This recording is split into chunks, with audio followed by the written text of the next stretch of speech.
আজকে শিখবো আমরা ব্লুরুমের অবজেক্টিভ কি। ব্লুরুমের অবজেক্টিভগুলা অথবা উদ্দেশ্য কি।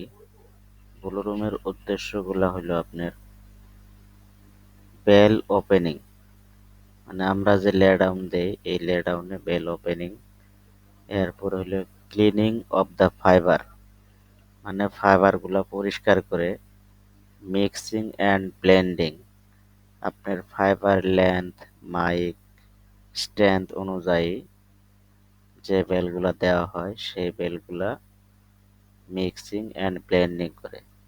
এরপরে কি করে, রেগুলাইজেশন, মানে ফাইবার গুলাকে প্যারালাল মানে রেগুলার করে, আঁকা বাঁকা বাইরের ফাইবার গুলাকে সোজা সমান্তরাল করে।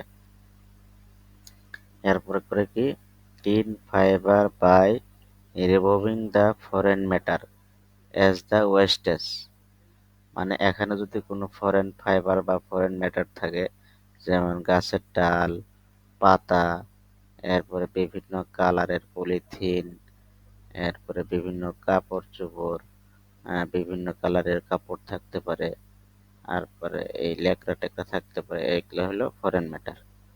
এগুলো কি করে দূর করে।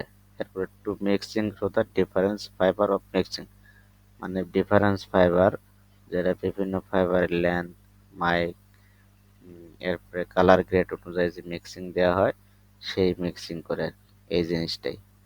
ধন্যবাদ। এরপরে পরের পার্টে ক্লাস হবে।